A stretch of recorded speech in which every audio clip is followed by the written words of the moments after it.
How to support your English language learner. Many parents often wonder how they can support their student at home with their schoolwork and doing all they can do to help prepare their student to be college and career ready. At times, this may seem overwhelming. It can seem even more daunting when your child is still learning the English language. This video has been created specifically for the parents of English learners. When students enrolled in Natomas Unified School District, they are identified as possible English learners through the home language survey that is included in the school enrollment packet.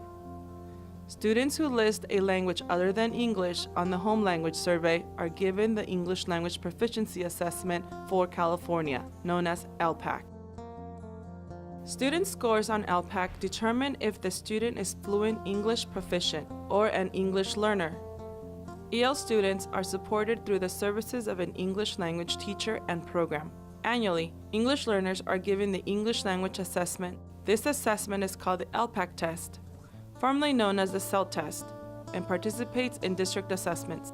Students are determined to be English proficient when they have met district criteria for reclassification. This criteria may include results from LPAC scores, California Assessment of Student Performance and Progress, ELA scores, and teacher-parent input. Schools who have more than 21 English learners are required to have parent committees called English Language Advisory Committee. This committee is responsible for advising the school in a variety of areas concerning English learners. Check with your child's teacher for dates and times. The district also has a Parent English Learners Committee. It's called the District English Language Advisory Committee. This committee meets a minimum of 4 times a year and advises the district on a variety of areas concerning English learners from each school. One representative from each school is encouraged to attend. While it is important to encourage and support your child's efforts to learn English, research shows that children who are read in their native language will have an easier time learning to read in their second language, such as English. The benefits are even greater for children who learn to read first in their native language. This means that by developing your child's literacy skills in your home language, you'll be making it easier for them to learn to speak, read, and write English in the future. How can you support your student? Speak to them in your primary language. The stronger their skills are in their first language, the stronger the skills will be in their second language. Reading with your student. Read to them and with them. Help your children make connections to real-life events or past experiences. Let them read to you. Read in your primary language. Read more nonfiction text. Learn about the world by reading. Read more challenging material closely. Discuss reading using evidence. Write nonfiction using evidence. Increase academic vocabulary. Have them read documents such as monthly bills, general mail, or even contracts to you. All reading is good reading. Literacy skills and habits are essential to success in school and in life. Watch educational programs and channels on TV in both languages. Learn new things with them. Make sure they have a quiet and clear space to work. Engage in meaningful conversations at the dinner table. If your children ask you to buy them something or they want you to do something for them, ask them to persuade you. Have them explain their reasons to you. Allow your child to teach you something. Know what your student's homework is and when it's due. Email their teacher. Have them use a planner or calendar. Be informed. Know your child's academic needs. Get involved. Attend ELAC meetings. Attend DLAC meetings. Attend site council meetings. Volunteer on campus. Ask your school or teacher for help finding this information and getting involved. Find a tutor, such as an after-school or homework club, teacher office hours, study buddies, homework zone at the North and South Natomas libraries. Thank you for taking the time to watch this Parent University video on how to support your EL student at home.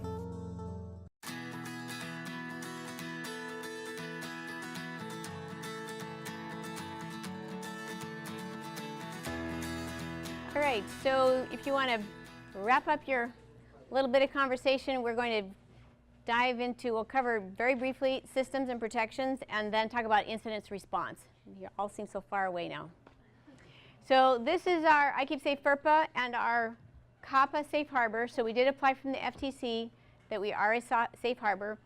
which provides companies a little bit of cover with their COPPA. And then the California Student Privacy Badge has been designed and it's worked out. So if you have companies that you're talking to and you'd like to have their products reviewed for California data privacy, we've worked with F3, which is the law firm that created this guide for student privacy here in California.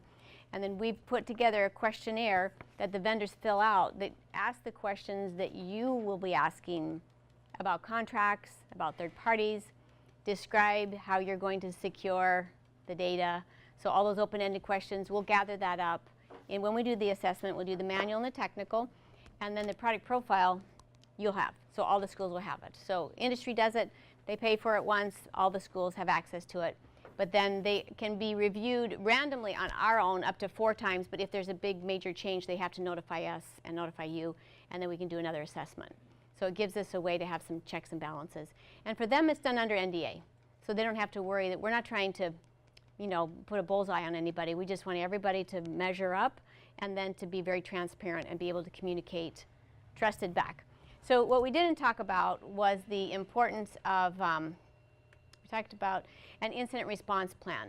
So we talked about an e-safety committee, and that's where we bring together our multiple stakeholders who are the curriculum people, the media literacy folks, the technology directors, the principals who have to discipline. If you have a law enforcement liaison, that's really incredibly helpful. It's also where you have public health. So in many school settings, if it hasn't happened already, there's things that come up in the digital space that kids will talk about or they'll share that fall within that health and well-being. So it just happened in my high school. My daughter sent me a text, Mom, the friend I know, she's talking about suicide, looks like she's got a plan, now what do we do? So really quickly there's intervention. And the little freshman, she had 2 Instagram accounts, and her family knew about one, but there was the other one that some of the kids knew about school, where she had articulated her plan and how it was going to happen. And so there was intervention that was early. Well, the technology director and the math teacher aren't necessarily the first people to be very helpful in that situation. So when you have in your e-safety committee, you have your school nurse, you have your counselor, you already know each other, and then you also have a plan in place. So the incident response plan is what happens prepared or unprepared.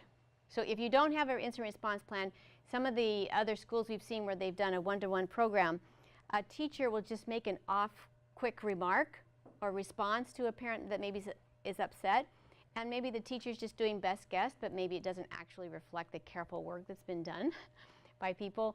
And then what becomes just an inconvenience then is a PR nightmare. And the PR nightmare means a parent calls the news then reports, and then there's a whole series of things that happen because of this very first response.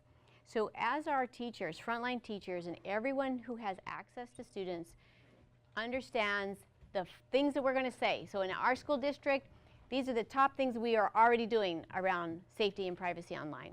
This is what we're already doing to protect privacy. So everybody should have this sense of, I know what to do when something goes wrong. So it doesn't mean they have to know past that point of passing it off to the principal. So when in Virginia, I've lived in Arlington for 10 years, and one of the vice principals in Loudoun County, they were arrested for child pornography, and I was just so mortified. I think I was telling some people, oh, target-rich environment, those poor students, and I had all these horrible things to think about somebody who was a child pornographer, predator in a school setting. But then when the next news came out, I went, oh no, it's probably a great vice principal caring about his students, trying to problem solve.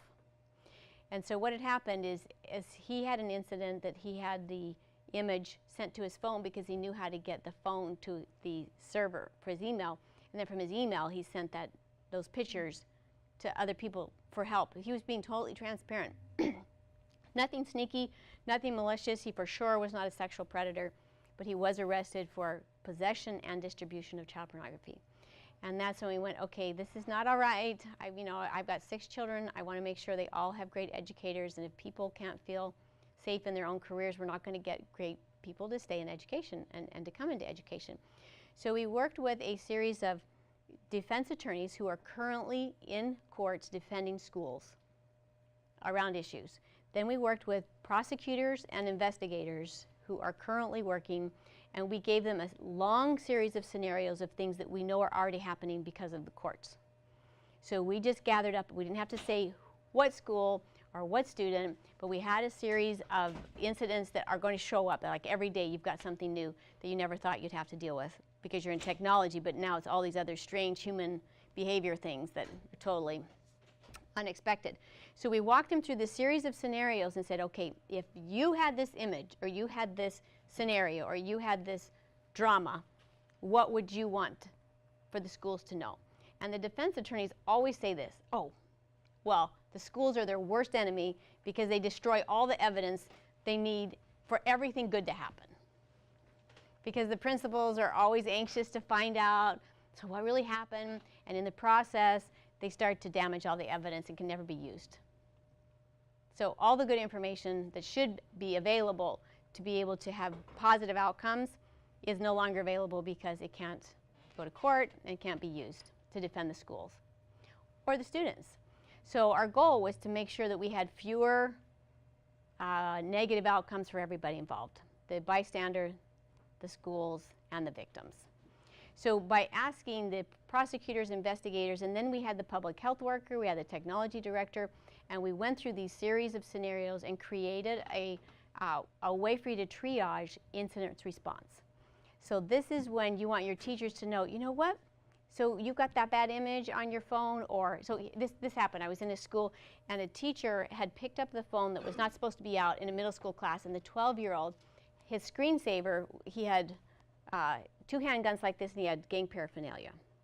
Now the teacher's going, what do I do with this? Am I legally obligated? I don't want to be involved in the gang stuff. This is already dangerous area. What ethically should I do? There was not a response plan at that school yet. So she fortunately did report it. The law enforcement got involved. They found the stash of weapons so close to the school. But the best outcome is that this 12-year-old now is in a program to help him extricate himself from gangs versus waiting till he's 16 and committed a crime. So there is a great opportunity for people who are prepared and ready to respond. But you want your teachers, your frontline people that have access to kids with their technology to have a set of all ready to go, okay, weird image or weird interaction, or they hacked into the server and changed grades, or they've impersonated a teacher and they've sent out, it can go on, the different types of things that happen, but there's a series of protocols about gathering evidence that's very consistent. So we created it first as an online tool, and it's interactive, and in your books it is page, somebody tell me where that incident response tool is. Table of contents. Table of contents, and it's called, did somebody tell me 104? Oh good, thank you. Generation Safe.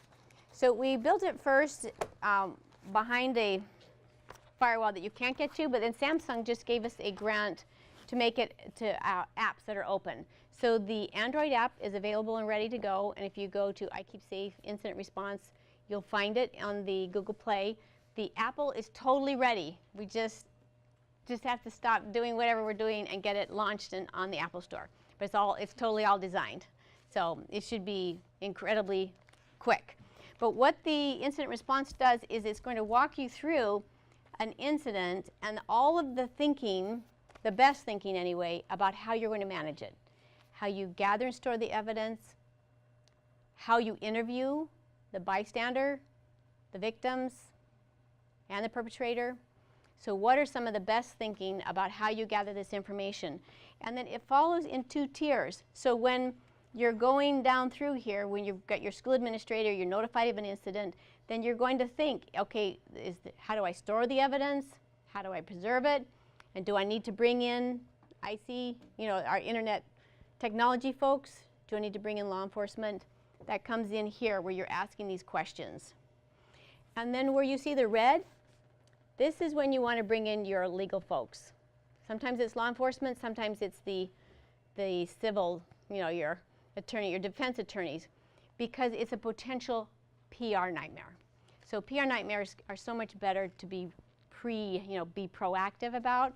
And I think one of the best things I heard from the attorney who works so much defending schools He said, when you look historically at the big issues that have happened with schools in civil cases, if principals or decision makers recognize the role of customer service. So when you have an upset parent and an upset student, and something particularly happens in the digital space, you want them to know that you care about them, you're listening. He says in your backpack, in your series of suggestions and recommendations, you want to know what in the community is available to help. So whether it's dating violence, eating disorders, drug addictions, in the digital space, this all shows up and it's public.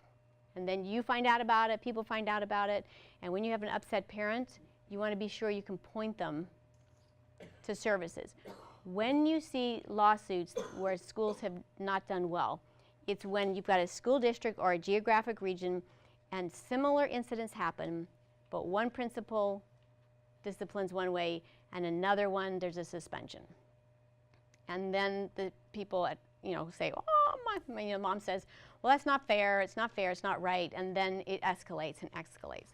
So when you look overall, and we had our map about the desert, you plug people in, there's cybercrime abuse. You plug students in, you're going to bump into stuff. They're already plugged in, and what happens that's rough at your school is also going to go up. So then the next level is what are those policies? And this is where your e-safety committee, you're going to make these decisions in advance. How are you going to manage these incidents? So looking at the curriculum, how are we going to implement something like a Fitbit or some of the scenarios? How are we going to do that? And that's where you, in policies, you create in your terms of service or your acceptable use or your responsible use policy, this is where you have the language for that. And then the next step after policies enforcement is education.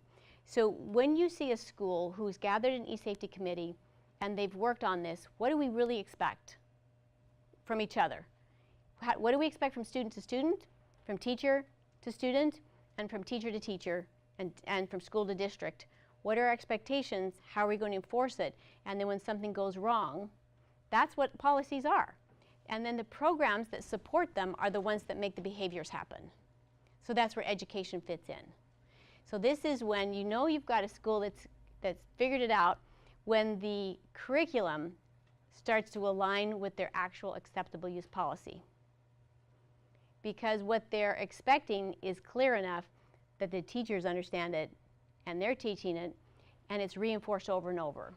So even if you have an acceptable use policy that says, well, we already decided we're going to handle it like this, if it's not been referred to, so we learned this from the defense attorneys, if it's not been referenced, if it's only that one event that happens that one time, you sign it and it goes in the file, it's not the same, it doesn't carry the same legal protection. You have to refer to it. It has to be a living document.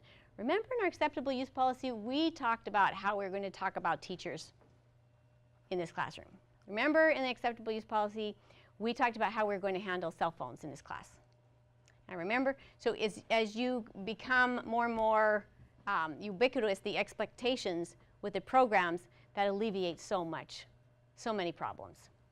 And then it alleviates the tech director who on their own is trying to deal with a law enforcement crisis over some random things that, we did not go to school for this. It wasn't, tech directors were not, taught all about the law enforcement components. But the communication plan, when you use the app or the incident response tool, it's going to walk you through modules so you're asking the right questions and documenting. One thing that I wanted to make sure you knew is that if you ever were in a case that you had to defend yourself, and I saw this in a really great private school in the DC area, they actually had done a lot in their school around bullying prevention, and cyberbullying prevention, but the principal hadn't really documented it, and then they just lived in an area where one of the New York Times reporters had a student at the school. And so, ask a little this, ask a little bit of that, then it's a New York Times article, and that principal was actually released. Not because they hadn't done their job or done things, but there wasn't a plan that they could document and show. So one of the most helpful things is for when you have your acceptable use policy So you also have your communication plan about incidents, how you're going to manage it, and then you document it, that process. So you start, if you don't have an e-safety team right now, then you start this month. By January, you'll be organized and ready, and you put the date down, and this is what we talked about. Privacy. This is where we talked about where it fits into the PE class. This is where we talked about curriculum. This is where we looked and identified our gaps in these knowledge pieces, or this is where we talked about the equity issues. And as you document that, it helps you with your own journey, but it also is incredibly helpful if you ever get somebody that's suing you. So it's very, very helpful. Are there some questions that you want to run through? Some? So you had that look like you wanted to ask. No, I'm in my brain right now. I'm thinking about how I get the information that you're presenting today to the larger audience of folks within the system that need to hear it. I'm thinking about the principals, the directors, and then eventually, and it shouldn't be eventually, but ultimately it needs to get down to the teacher level too. But there's a lot of information. There's a lot to assimilate. I will tell you, I spoke with an incredibly brilliant, talented, bright educator who is also very tech savvy, who said, wow, I'm overwhelmed, I'm struggling with this. No, but what that means is if you got folks who already are coming in with skill set and understanding, capacity and context, having a hard time getting their head wrapped around how do you even approach this, what does that mean for the folks that don't even crack a computer in their class that often, right? So in my head, that's what I'm thinking through is how do I scale this understanding and then get a systemic approach to rolling this out. The great news is I got some of the right people around the table today in our system. From my perspective, I know that we got others from other districts here to kind of help support this from their business area, but there's a lot to it. It's great information, needs to happen, but it really needs to become a systemic cultural thing. You talked a lot about, this being something that's it's every day, it's part of the conversation. And that's work that hasn't really been done yet for a whole variety of reasons, I think, good reasons, but I think the time is now to really start addressing that, certainly within our particular system right now. So it's about human behavior, and how do we help people who have not had to work before learn to communicate and work together as a team. So it's really about a system of change in leadership. So public health shows us that what changes behavior is not the horror story. It's not the burnt lung that changed people from smoking, right? It's actually when they know someone and they trust them and they get an encouraging comment. So it has to be positive and optimistic, and we social norm. So if where you are, wherever with your districts or your counties, if you bring together a committee, an e-safety committee at a big level, and you walk through the process and you assess, where am I with my policies? So you start with policy, because as soon as you plug, you've got, you're already there. So what's my policy around social media? What's my policy around seizures of phone? What's my policy for handling equity access issues? What's my policy? And you just go through the checklist of all the things that we know. I have a checklist of that. So I'm happy to share. And then you look at what are the programs that help us support these policies that now we understand. So it's not just out there so let's say, okay, what's the policy if you see a cell phone image that you think may be illegal or could threaten someone's life? Do you know right now? Do you have one? So that would be what you start with, the things that you don't have that you know for sure sometime are going to happen. And then you say, okay, this is how we're the adults, we're creating a network of support, this is how we're going to handle a potentially life-threatening or an illegal image on a cell phone. And now we say, okay, Mr. Principal or Miss Principal, here's your Faraday bag. You're going to take that phone, you're going to stick it in, you're going to zip it up, and you're not going to look at anything until you call your attorney, if it could be potentially like that. So there are some times that you just zip it up, and if it's in a Faraday bag, you can't iCloud that. Then whatever's on there, and then you don't just put it on the shelf, you lock it up. So part of that preserving evidence means that you know exactly where it's been and who's had access to it the whole time that you've had it. And this is when you call your legal folks, and then that's when you start bringing in parents after you've figured out these little components. But that's like you've got a policy then you have a plan in place, And now you put together the communication in advance, because you know it's going to happen. So the communication is, you know, we have an acceptable use policy in our school, and it includes if there's an illegal image on the phone. And this is how we handle it. And all the parents know in advance. It gets zipped up in a Faraday bag, it gets locked up, and we have a series of questions that we talk to about the students and the parents and law enforcement if it's potentially an illegal image. Then everybody in the room doesn't have to worry, what if I'm the teacher that finds that image? Or if I'm the tech director who's trying to deal with it all alone and going, oh no, now who do I bring in? Same thing with suicide. You're going to, for sure, have students that you're aware of that are at safety risk. They have a low mental health score and they are at a high risk for suicide. Do you have a policy in place with your teachers? So that you walk through the places where you really want people to feel comfortable, and you build the policies around it, and then the education programs to support it. Then you build the technical infrastructure to help you detect and intervene and respond and prevent. And at the end, you have your incident response. So everybody has this continuity of, we have our policies, we all understand them, they're plain language, the parents know them, the students, the teachers, we refer to them. We have curriculum that point to the skills we expect them to live. So you can go through, we have the 3 matrices in there already, but there's, you look, if you want kids to respect other people's property, then you have to teach them how to do it in the digital space. You want them to be kind to each other, you have to, you know, you build it in. Then you have your policies are supported by the education programs. You already have people at the school who know how to do this. If they know what you need them to do, the curriculum people know how to get it out. But when you have technology directors trying to, in a silo, figure it out, and you have curriculum directors who do not know the needs that the technology director understands. So remember when we did our city, the first person to know there was cybercrime, exploitation, and radicalization, who was it?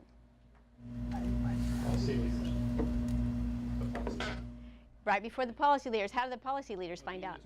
Industry, right. And who represents industry in your ecosystem here? The tech director, because they see it, right? They get the files in and out. Hopefully our tech directors are seeing it and detecting. So it's the tech directors have their own set of needs. The policy leaders have their own set. But if we don't talk to each other and understand, then we don't have the nurses helping to know how to handle the student who's perhaps suicidal, or the anorexic who other friends know she's anorexic because of what she's posting. Like, this is all happening to us in every school all over the world. And it's literally that pattern of policies, the programs that support it, the systems, the technology and human systems, and then the incident response. And that's it. You do those 4 on all the problematic areas, then you have a plan in place. And that's what teachers hear. That's what teachers know. And then when you have an upset parent, you say, oh, I'm so sorry that happened.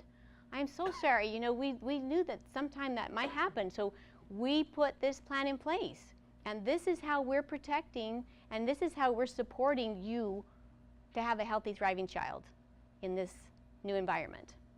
And it works. It lowers the anxiety level of everyone. We feel the most fearful and anxious when we're doing it alone and we're in our little silo. So the more you get that team. You know, another idea too for spreading it out, in Simi Valley, they took all the principals in a room and no one else was allowed in, and they ran through an incident response series of scenarios. And before they pulled the principals in, and it was, you know, the regular PD, there's a time you get principals together regularly, I'm sure your county does it. So it was one of those moments.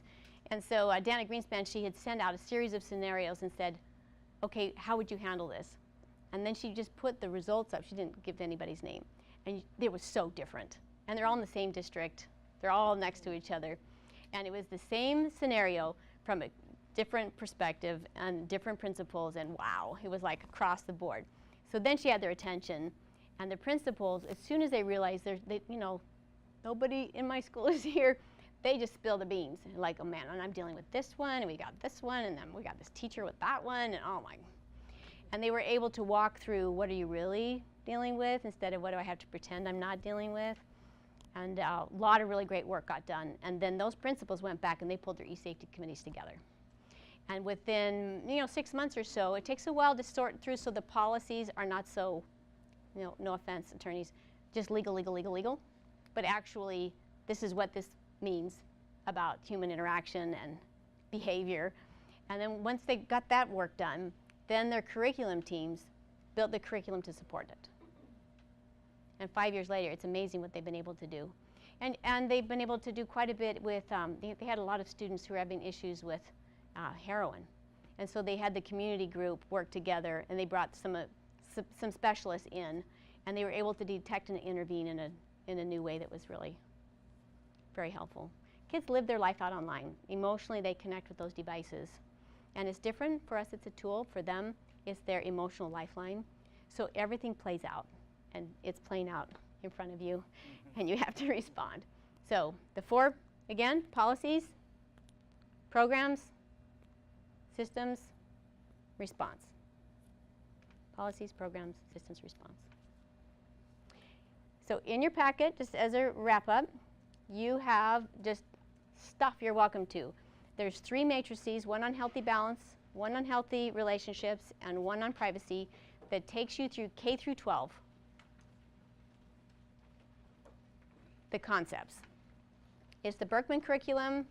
It's our toolkit of ideas for teaching.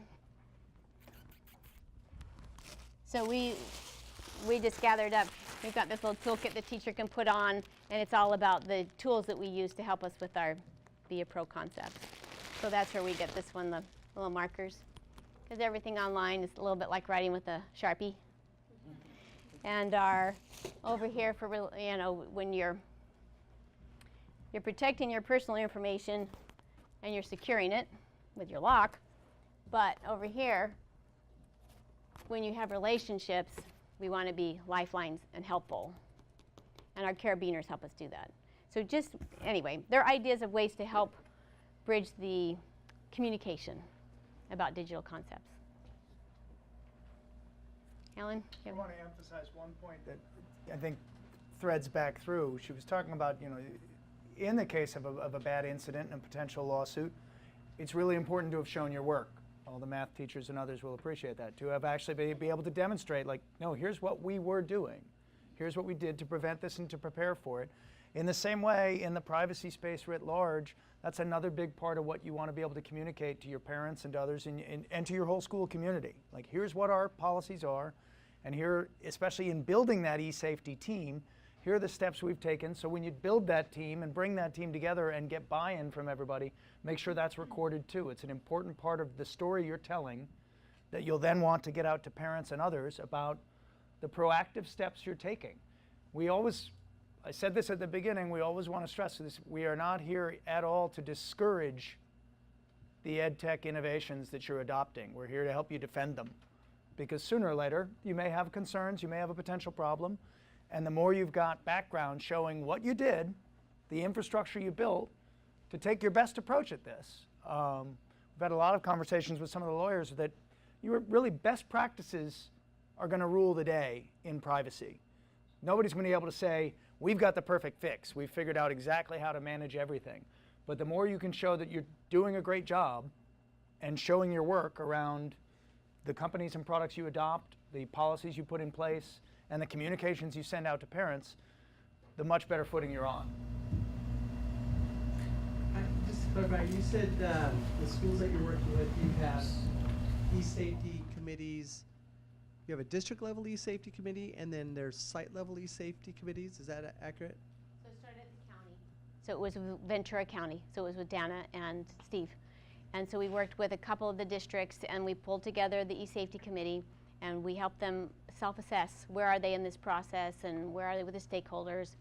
And then over the course of time, you just watch what happens when the unexpected outcome is that you get champions that you never expected in some random topic that you didn't even know, like the history teacher becomes the champion of some component that you never expected. But you get them at the table, and that's where the real work happens. And they come together regularly, and they account for where they are and where they're going next. It's really powerful. I'm just curious, are there any school districts or schools represented here today that have something like that in place at a formal level? It's not explicit.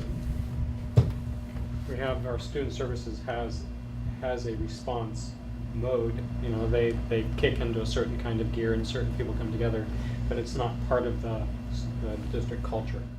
Right, that proactive, so the e-safety committee creates a proactive conversation about developing the plans and the policies and the processes and the communication for parents and so forth. So that, you know, that was one of the outcomes for me of the conversation here, was thinking we really need to be thinking of, the time is right to really be thinking about having something a little more formalized and consistent and ongoing in place to start having these conversations, because they're meaty and they're not simple, and it requires conversation and discussion and reflection.